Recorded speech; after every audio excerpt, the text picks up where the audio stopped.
नमस्कार दोस्तों, मेरा नाम रिजवाना शेख है। विचार नियम आपकी कामयाबी का रहस्य, the power of happy thoughts bye sir Shri, part 12 continue करते हैं। भाव, विचार, वाणी और क्रिया सभी में होश जगाने के प्रति उद्देश्य क्या है? विश्व में 3 प्रकार के लोग हैं। Number 1 mister Nayan, number 2 mister Shrikant, number 3 doctor Bhavesh. Mister Nayan उस इंसान का प्रतीक है जो ज़्यादातर चीज़ें देखकर समझता है। वह चीज़ों को या यहाँ तक कि तस्वीरों को देखकर संदेश समझ लेता है। वह देखी हुई चीज़ों के प्रति ज़्यादा ग्रहणशील होता है। इसी तरह श्रीकांत वह इंसान है जो अपने भीतर की आवाज़ सुनता है और उससे मार्गदर्शन लेता है। उसे आंतरिक आवाज़ से दिशा और जवाब मिलते हैं। वह सुनी हुई आवाज़ के प्रति ज़्यादा ग्रहणशील होता है।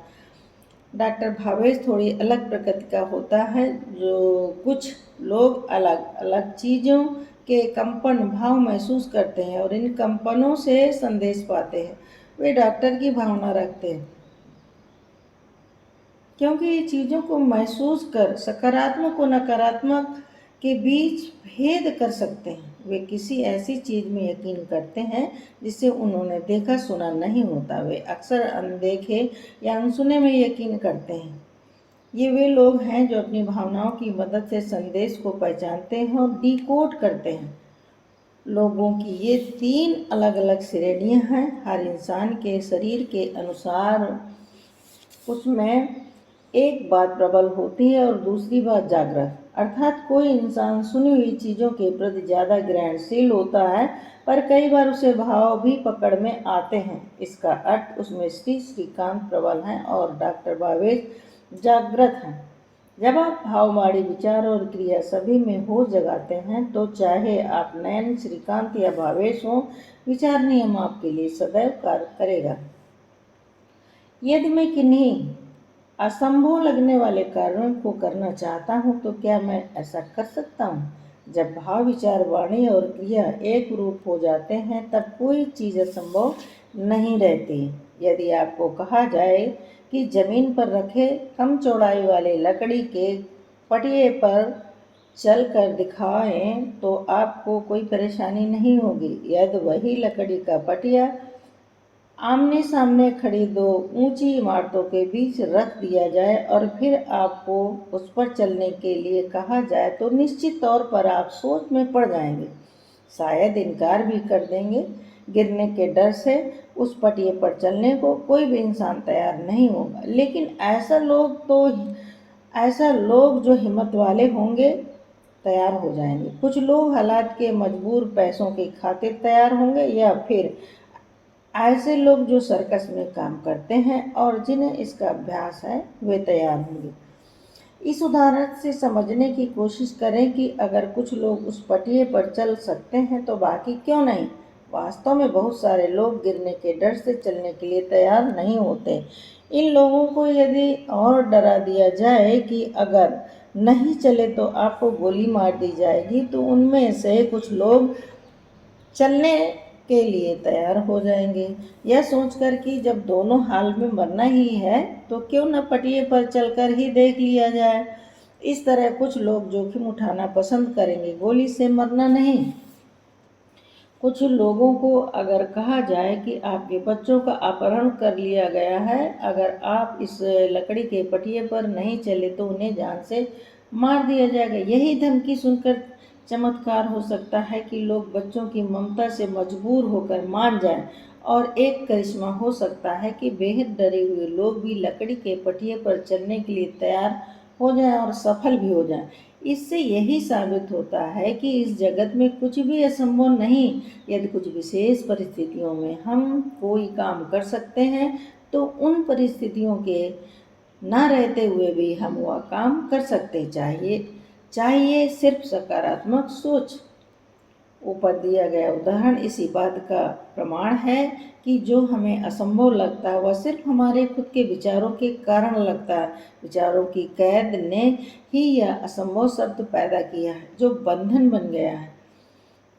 यह असंभव है, हमारे पास समय नहीं है, हम तैयार नहीं हैं, या कठिन है, मुझे जिम्मेदारी वाला काम होता ही नहीं। आदि विचार मनुष्य की उन्नति में बंधन है। जर्मनी के एक अस्पताल में फौजियों के लिए विशेष व्यवस्था की गई थी। जो जवान लड़ाई में जख्मी होकर अस्पताल में आते थे, उन्हें एक वार्ड में भर्ती कर दिया जाता था, जिसके दरवाजे पर 8 शब्द लिखे थे, इस वार्ड में आज तक कोई नहीं मरा। जब जख्मी जवान अस्पताल में आता था, तब उन्हें मन में कई नकारात्मक विचार उमड़ते घुमड़ते रहते थे, मगर जैसे ही वह दरवाजे पर लिखा सकारात्मक विचार पढ़ता कि वह इस वार्ड में आज तक कोई नहीं मरा, तो सारे नकारात्मक विचार बंद होकर उसके मन में जीने की उम्मीद जाग उठती थी। उसमें आशावादी विचारों का संचार होने लगता था, जिसकी बदौलत उसके जीवन में चमत्कार होता था। वह जल्द ही स्वस्थ होकर घर लौट जाता था। जिस तरह मरने वाले इंसान के लिए जीने की उम्मीद का एक सकारात्मक विचार भी पर्याप्त होता है, उसी शरीर से स्वस्थ मगर मानसिक तौर पर कमजोर इंसान की मृत्यु के लिए एक नकारात्मक विचार ही काफी हो सकता है। मान लीजिए एक इंसान ने एक गिलास में रखा पानी पिया। तभी वहां उपस्थित एक शरारती इंसान ने उससे पूछा, यह पानी किसने पिया? उस इंसान ने जवाब दिया, मैंने पिया। तब सवाल पूछने वाले ने मजाक में कहा, पानी में तो छिपकली गिरी थी और वही पानी तुमने पी लिया। अब पता नहीं तुम्हारा क्या हाल होगा। यह जानकारी से अलग अलग इंसानों पर अलग अलग प्रतिक्रिया हो सकती है। यदि इंसान कमजोर मन का हुआ तो गर्मी के कारण शरीर पर दिख रहे लक्षणों को भी वह छिपकली के जहर का असर मान सकता है, वॉल्टी करना शुरू कर सकता है, बीमार हो सकता है, या अपने ही विचारों द्वारा स्वयं की मौत का जिम्मेदार भी हो सकता है। विचार नियम का महत्व जानने वाले इंसान का निश्चय दृढ़ होता है। वह प्रबल इच्छा शक्ति से अपना भाग बदल देता है। इंसान के विचारों की शक्ति से न सिर्फ वास्तव में लोग घटनाएं अपनी दिशा बदलते हैं, बल्कि नक्षत्र भी दिशा बदल देते हैं। ऐसा इंसान जानता है कि विचारों की सख्त और प्रबल इच्छा शक्ति से हर मुश्किल काम किया जा सकता है, चाहे उसमें थोड़ा समय लगे। बाहर की नकारात्मक घटनाएं ऐसे इंसान की इच्छा शक्ति कम नहीं करती, बल्कि और तीव्र करती है। असंभव लगने वाले कार्य उसके लिए चुनौती होते हैं। ऐसे कार्य करने के बाद उसके व्यक्तित्व में निखार आता है। असंभव लगने वाली कला उसके लिए निरंतर अभ्यास की मांग होती है। ऐसी कला सीखने के बाद उसके आत्मविश्वास में गजब की बढ़ोतरी होती है। वह अपने शब्दकोश से असंभव शब्द निकाल देता है। उसके डिक्शनरी में असंभव शब्द की जगह चुनौती या निरंतर कोशिश लिखा होता है। अब मैं समझ चुका हूँ कि भाव, विचार, वाणी और क्रिया के प्रति होश जगाना महत्वपूर्ण है, पर यदि मुझे इनमें से किसी एक ही के प्रति होश जगाना है तो सबसे महत्वपूर्ण क्या होगा? कम से कम एक ही चीज पर ध्यान देना है तो विचारों में होश जगाएं। विचारों में भी एक ही चीज पर ध्यान देना है, जो ओल्डन रूल पर ध्यान केंद्रित करें। ओल्डन रूल कहता है, जब भी आपकी चेतना का स्तर कम हो, जब भी आप दुखी हों, तब आपको अपने विचारों पर भरोसा नहीं करना चाहिए। जब आपको तनाव हो, तब मन आपसे कुछ बातें कहेगा। ऐसे में आपको गोल्डन रूल अपनाना है। मन की इस अवस्था में उससे कहें, इस वक्त मुझे तुम पर भरोसा नहीं करना है, इस वक्त तुम विश्वास करने लायक नहीं हो। इस तरह एक नया नियम बना लें। इस नियम को गांठ बांध लें कि जब भी किसी कारण से आप पर दुख हावी हो और मन कहे कि ऐसा कर वैसा कर, सामने वाले को मजा चखा, उससे बात मत कर, सभी बेवफा हैं, आदि तो मन से कहें, तुम कभी भरोसा लायक नहीं हो। तुम्हारी ऐसी अवस्था में पहले थोड़ा सत्य का श्रवण, पठन, मनन और ध्यान करेंगे, फिर तुमसे बात करेंगे। इस तरह ओल्ड रूल अपनाने से दुख, तनाव, क्रोध, भय की अवस्था में आपको बड़ी मदद मिलेगी। वरना परेशानी के वक्त इंसान को कुछ सूझता ही नहीं, वह विचारों का शिकार हो जाता है और गलत निर्णय ले बैठता है। इसे एक एनालॉजी के जरिए समझें। आपने पुरानी फिल्मों या डिस्कवरी चैनल पर जंगली लोगों को शिकार करते देखा होगा। जब कोई इंसान शहर से जंगल में जाता है तो तीर भाले लिए जंगली लोग उसके पीछे पड़ जाते हैं। शहरी इंसान को घेरकर वे कहते हैं, यह रहा आज का नाश्ता। उन्हें वह इंसान नाश्ता दिखाई देता है। इस तरह इंसान अपने ही विचारों का नाश्ता बन जाता है। अचानक उसे कोई विचार आने पर वह विचार उसके आसपास ताने बाने बुनने लगता है। विचार मन का नाश्ता बन जाते हैं।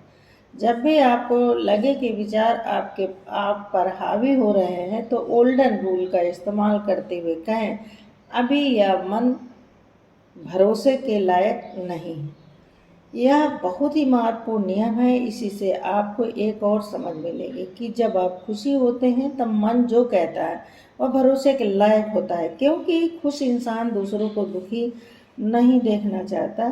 खुद इंसान अपने हृदय के नज़दीक होता है। जब इंसान असली खुशी प्राप्त कर लेता है तब वह पूरे भरोसे लायक होता है। यहाँ एक समझ मिलती है कि आपको सबसे ज़्यादा उसी की बात माननी चाहिए जो संसार में सबसे ज़्यादा खुश हो। जो इंसान सबसे ज़्यादा खुश होगा वह सबसे ज़्यादा भरोसे के लायक होगा, क्योंकि वहाँ से ऐसी बातें आएंगी जो आपको सही मार्गदर्शन देंगी।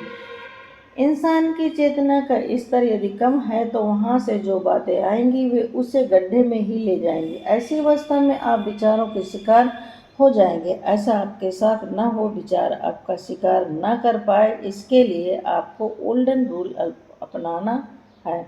जो लोग वाकई खुश हैं वे आपको सही मार्गदर्शन दे सकते हैं। इसलिए जब भी किसी से मार्गदर्शन लें तो उससे पूछें, क्या आप खुश हैं?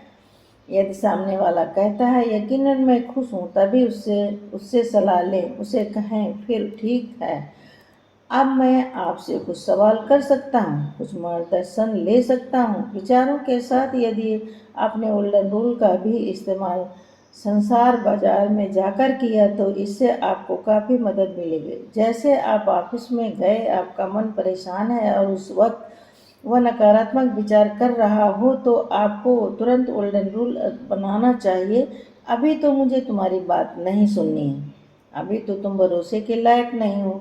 ऐसा सोचते ही आप अपने विचार का शिकार होने से बच जाएंगे। जब आप ओल्डन रूल इस्तेमाल करेंगे तब आपको यह विचार आएगा कि मैं जो विचार कर रहा हूँ यह अभी भरोसे लायक नहीं। इससे आपका होश जागेगा। ऐसी अवस्था में आप बेहोशी में गलत निर्णय नहीं लेंगे। इसलिए जल्द से जल्द ओल्डन रूल का उपयोग समझकर आगे के खंड द्वारा मौन मंत्र का लाभ लें। Thank you.